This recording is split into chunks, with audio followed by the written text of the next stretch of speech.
Hi guys, how's it going? Laura with Garden Answer. In today's video, I want to show you the process of how to bring some of your plants from the garden into the house for the cold winter months. You can call that overwintering plants or wintering over plants. They both mean the same thing. So let's just jump right into it. Step number one is to walk around your garden and analyze what you want to bring in. Some of the things that I'm bringing inside this winter are some of my succulent arrangements, some tender herbs and perennials like rosemary and bay laurel.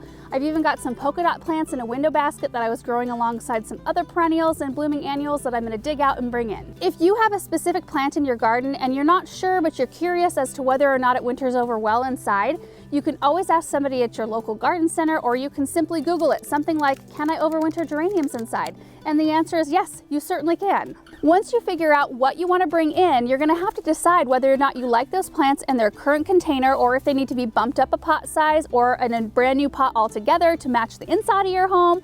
Or maybe you've just dug something out of your vegetable garden or another pot or window box like I did, and they need to be repotted. So deciding this will help you with step number two, which is to gather all your supplies and plants in one place. It's so much easier to have everything together because that means you only move your supplies one time and you make a mess in one location, so that means one cleanup instead of multiple messes all around your house.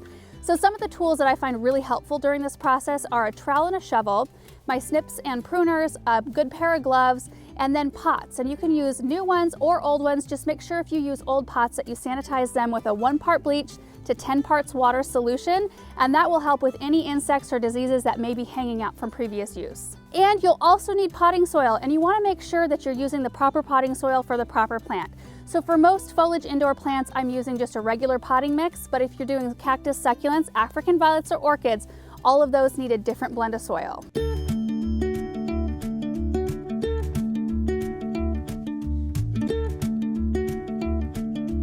Now that we have everything gathered, it's time for step number three, which is to groom and trim up your plants. So you want to take off any leggy branches, anything that's not aesthetically pleasing. You just want to make your plants look nice. You also want to groom off any dead leaves, any spent blooms, because that's what insects and diseases want to harbor over it. After you finish grooming your plants, step number four is to give them a quick check for insects. So you want to look at the top of the soil, make sure there's nothing crawling around on there, and then look at the top of the leaves, and especially on the underside of the leaves. That's where insects usually like to hang out the best.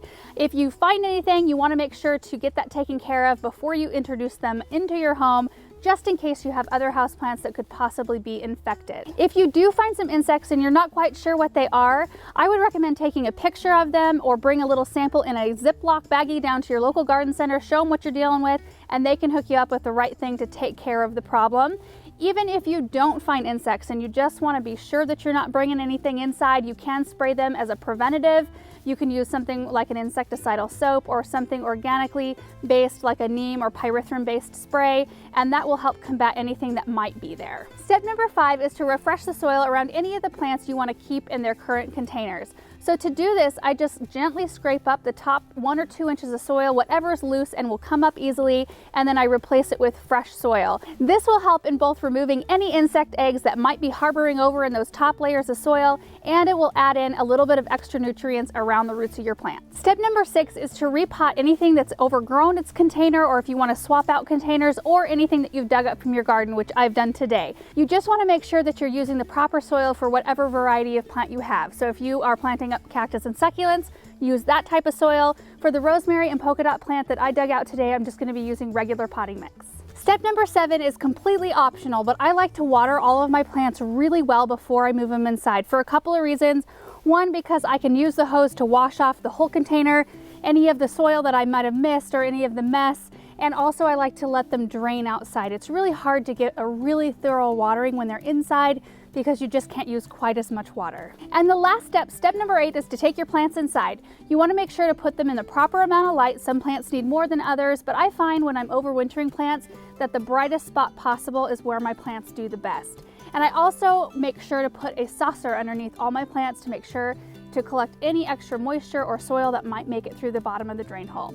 So before I go put these plants inside, there are a few tips that I just wanted to share with you really quick, just kind of going forward after you have your plants inside. So the first one is to make sure to rotate your plants about once a week, a quarter turn.